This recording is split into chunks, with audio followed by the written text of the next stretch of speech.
अस्सलाम वालेकुम दोस्तों, अगर आप अमेरिका का 5 साल वीज़ा चाहते हैं, जैसा कि पाकिस्तान के अंदर मोस्टली B1 B2 वीज़ा ही अप्लाई होता है, जिसको विजिट वीज़ा या टूरिज्म वीज़ा बोलते हैं। अगर आप भी अमेरिकन वीज़ा अप्लाई करना चाहते हैं तो इस वीडियो में मैं मुकम्मल आपको तफसीलात बताने जा रहा हूं और इसका तरीक़ेकार बताने जा रहा हूं कि किस तरह आप अप्लाई करके ईजीली अमेरिकन वीज़ा हासिल कर सकते हैं। तो सबसे पहले तो मैं आपको बताता चलूं कि ये जो B1 B2 वीज़ा है ना, मोस्टली विजिट वीज़ा होता है या टूरिज्म के लिए वीज़ा होता है और मोस्टली यही वीज़ा अप्लाई किया जाता है। इसका एक फॉर्म होता है, DS 160 फॉर्म होता है, वो लंबा चौड़ा फॉर्म होता है, कोई 8 पेजेस पर मुश्तमिल होता है। इसमें मुकम्मल आपकी तफसील बायोडाटा पूछा जाता है, वो आपको बिल्कुल करेक्टली बिल्कुल सही सच उसमें बात बतानी है, आपने वो बायोडाटा सारा फिल करना होता है। उसकी वजह यह है कि आप अगर उसमें कोई भी चीज़ गलत लिखते हैं या झूठ बोलते हैं तो आप ये यकीन करिए कि अमेरिकन जो एम्बेसी है इनके पास मुकम्मल आपका डाटा होता है। आप एक बात जान लीजिए कि ये जो नादरा का सारा सिस्टम और पासपोर्ट का सारा सिस्टम है या सॉफ्टवेयर है, ये भी सारा अमेरिकन का दिया हुआ, मतलब इनके पास इस डाटा की भी एक्सेस होती है। तो अगर आपका कभी भी वीज़ा कोई रिफ्यूजल हुआ है, रिजेक्ट हुआ है, या आप कहीं से डिपोर्ट हुए हैं या कहीं पे आपने असाइलम अप्लाई की है, स्पेशली कनाडा, यूके, जर्मनी वगैरह बड़े कंट्रीज में, तो आप बिल्कुल करेक्ट, अगर कोई आपके साथ कोई मसला मसाइल कोई कॉम्प्लिकेशंस आई हैं तो आपने वो फॉर्म में भी मेंशन करना है और दौरान इंटरव्यू भी आपने बताना है। कहीं भी आप कोई गलत बात बताते हैं तो यकीन करें आपका वीज़ा रिजेक्ट होगा और वहां पे आपको मिस रिप्रेजेंटेशन अगर उन्होंने कह दिया, लिख दिया आपके रिजेक्शन पे। देखिए, अगर वीज़ा वैसे रिजेक्ट होता है 10 बार हो 15 बार हो, आप बार बार अप्लाई करके अगले दिन ही आप अप्लाई कर सकते हैं, आप बार बार अपॉइंटमेंट ले, बार बार इंटरव्यू कर सकते हैं। लेकिन आप एक बात जान लीजिए कि आपने कोई बात झूठ बता दी तो वो मिस रिप्रेजेंटेशन के जुमरे में आएगा और वो आपके रिजेक्शन वीजे पे लिखा जाएगा, ऑनलाइन रिकॉर्ड आ जाएगा। उसके बाद आप दोबारा वीजा कभी अप्लाई नहीं कर सकते। इवन के आप अगर किसी बड़े और कंट्री के लिए भी वीजा अप्लाई करते हैं, वहां पे भी उनके पास डाटा आएगा कि इस बंदे ने हमें मिस गाइड किया है, गलत इंफॉर्मेशन प्रोवाइड की है, लिहाजा ये जो बंदा है ये हमारी समझ से बाहर है, मतलब ये बंदा हमें डाउटफुल बंदा है, इस वजह से उस पर बहुत ज्यादा पॉइंट आउट हो जाएगा आपका। दूसरा एक और बात ये है कि हम मोस्टली एजेंट के पास जाते हैं, एजेंट को हम बोलते हैं या वो जो है ना फॉर्म, फर्ज करें हम अपना या मिसिज का या किसी का फॉर्म फिल करवाते हैं तो वो खुद ही फॉर्म सारा फिल कर देता है।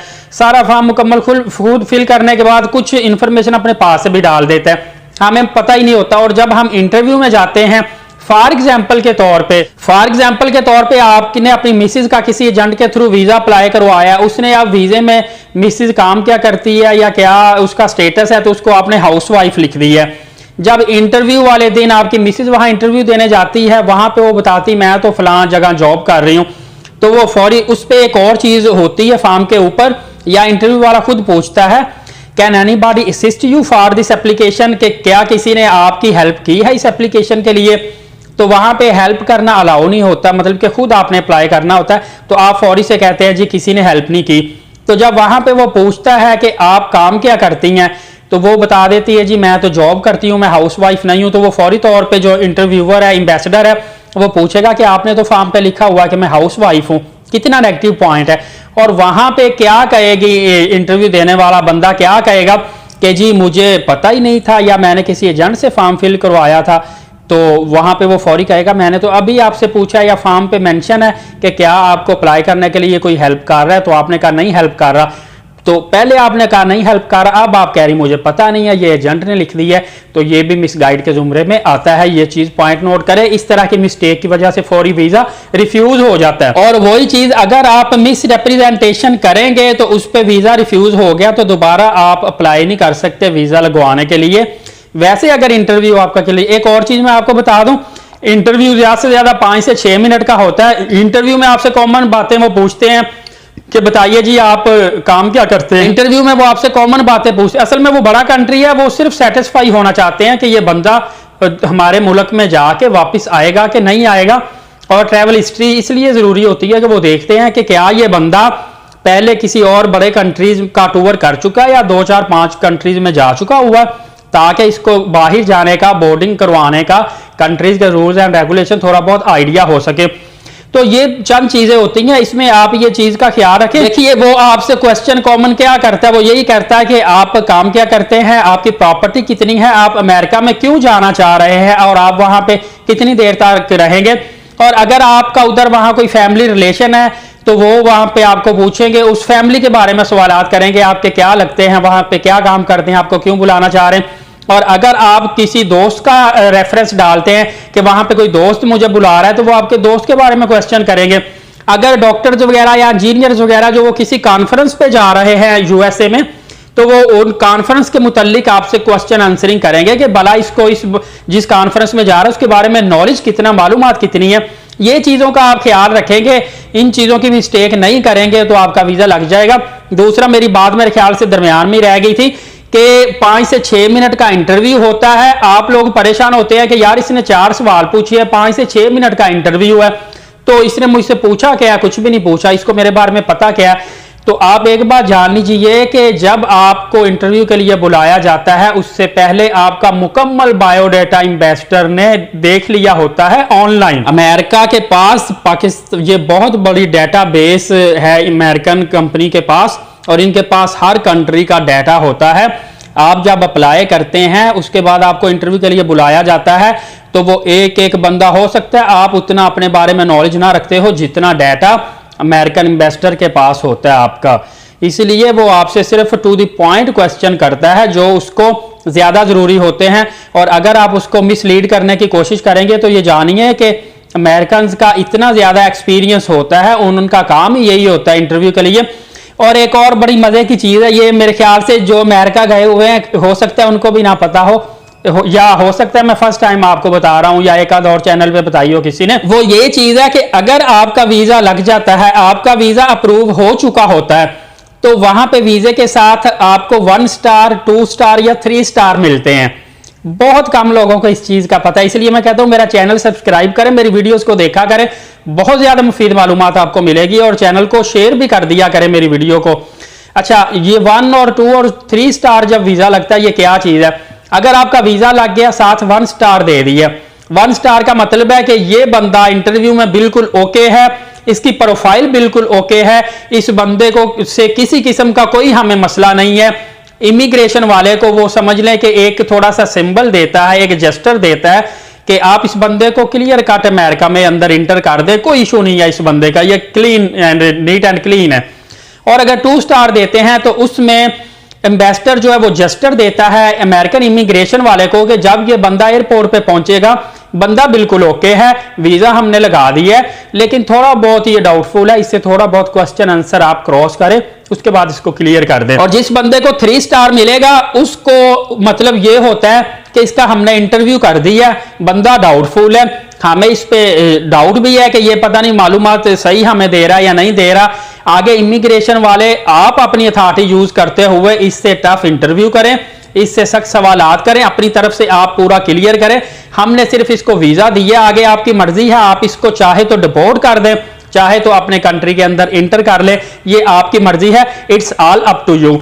ये होता है 1 स्टार 2 स्टार और 3 स्टार। और यहां पे मैं एक चीज बताता चलूं, ये जो B1 B2 वीजा है ना, 5 इयर्स का मल्टीपल वीजा होता है, इसमें 6 माह के बाद एक दफा आपको एग्जिट करना होता है, बाकी आप 5 साल तक इस वीजे को यूज कर सकते हैं। मैं आपको जल्दी जल्दी मालूमात इसलिए दे रहा हूं आपका टाइम भी बचे और मैं भी ज्यादा वीडियो लंबी ना बनाऊं। और इसमें ये B1 B2 वीजा जो है ना, इस पे आप जाके जॉब नहीं कर सकते, या आप शादी अगर फर्ज करें आपको जॉब मिल जाती है ना, फिर भी आपको एक दफा पाकिस्तान में एग्जिट करना पड़ेगा और यहां से जॉब वाला जो वीजा है वो लेके आपको वापस जाना पड़ेगा। और अगर आप इस वीजे पे जाके वहां पे शादी कर लेते हैं, उसके बाद भी आपको एग्जिट करना पड़ेगा, पाकिस्तान में एक दफा आना पड़ेगा, उसके बाद आपको वापस यूएसए में बुलाया जाएगा। इसके अलावा B1 B2 वीजे के बाद और भी इकसाम होती हैं। R टाइप वीजा होता है, O टाइप वीजा होता है, F1 वीजा होता है, और जो D160 फॉर्म होता है, ये काफी लंबा चौड़ा फॉर्म है, इस पे आपने बिल्कुल करेक्ट सारी इंफॉर्मेशन मालूमात बिल्कुल सही तरीके से देनी होती है। ये फॉर्म अगर मुझे मौका मिला तो मैं आपको इंशाल्लाह वीडियो बना के फिर किसी दिन बताऊंगा कि इस फॉर्म को किस तरह से आपने प्रॉपर फिल करना होता है। उम्मीद है आज की मालूमात आपको अच्छी लगी होगी, और अगर आप अमेरिका का वीजा अप्लाई करना चाहते हैं तो कोशिश कीजिए आप खुद वीजा अप्लाई करें, और उसमें आपकी स्टेटमेंट जो है वो ज्यादा से ज्यादा स्ट्रांग होनी चाहिए, आपके एसेट ज्यादा होने चाहिए। आप इस तरह के आपके एसेट हों, आपने जब इंटरव्यू देना इंटरव्यूअर को, तो उसको पता चले, सेटिस्फाई हो कि वाकई ये बंदे के पास पीछे कंट्री के अंदर, अपने पाकिस्तान के अंदर कोई स्ट्रॉन्ग रीजन है वापस आने की, ये हमारे कंट्री में नहीं जाएगा। और जाते जाते एक और बात कि जो लोग यहाँ से वीजा लगवा के वहां पे अमेरिका में जाके छुप जाते हैं, या 5 साल का वीजा या 6 माह के बाद एग्जिट होना होता है, तो वहां पे 10-10 साल रह के फिर आते हैं, तो दूसरे कंट्रीज की तरह अमेरिकन गवर्नमेंट उनको कुछ भी नहीं कहेगी। फर्ज करें हम गल्फ में जाते हैं, मैं दुबई में गया था, तो वहां पे 1-2 दिन बंदा लेट हो जाए तो पर डे के हिसाब से हैवी फाइन करते हैं, और उसके बाद जो है ना बंदे को फाइन होता है। फिर इधर आके पाकिस्तान एयरपोर्ट के अंदर आके एजेंसीज वगैरह अलग से पूछती हैं कि तुम उधर ओवरस्टे क्यों तुमने किया। अमेरिका में इस तरह का कोई सीन नहीं। अमेरिका में आप जितना मर्जी ओवरस्टे कर लें, 10 साल 15 साल भी कर लें, आपको एयरपोर्ट पे भी आते हुए कोई भी नहीं पूछेगा। लेकिन जब आप दोबारा वापस अमेरिका जाएंगे तो वहां पे इमिग्रेशन वाले आपको पकड़ लेंगे। वो कहेंगे आओ भी, अब बताओ, पहले तुम इतनी देर के लिए अमेरिका गए थे, तुम इतने साल वहां रहे हो, ओवरस्टे किया क्यों किया, क्यों इतना स्टे किया, क्यों हमारे रूल और रेगुलेशन की वायलेंस की है, और अब दोबारा फिर क्यों तुम जा रहे हो, फिर इसी काम के लिए जा रहे हो। वहां पे आप पकड़े जाओगे। अदरवाइज उनको कोई परवाह नहीं होती कि आप 10 साल 15 साल एक दफा अमेरिका में इंटर हो रहे हो, जब वापस आ रहे हो 10-15 साल के बाद आ रहे हो, तो उनको कोई परवाह नहीं होती। उनको बस ये होता है कि ये बंदा वापस जा रहा है, बस इसको जाने दो, निकाल लो इसको कंट्री के अंदर से। दोबारा वापस जाते हुए आप पकड़े जाओगे। इसीलिए मैं आपको यही सजेशन दूंगा, वीडियो काफी लंबी हो गई है, कि आप हमेशा रूल्स एंड रेगुलेशन की पाबंदी किया करें। कोई कंट्री आपको वीजा देता है उसकी रिस्पेक्ट करें, उसके कानून को फॉलो किया करें, उनका थैंकफुल रहा करें।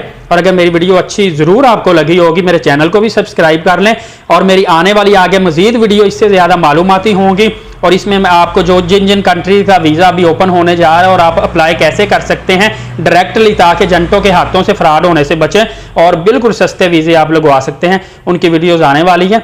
तो इजाजत दीजिए। आप देख रहे हैं एलीट साकिब यूट्यूब चैनल। मेरा नाम हाफिज साकिब है। बहुत शुक्रिया। अल्लाह हाफिज।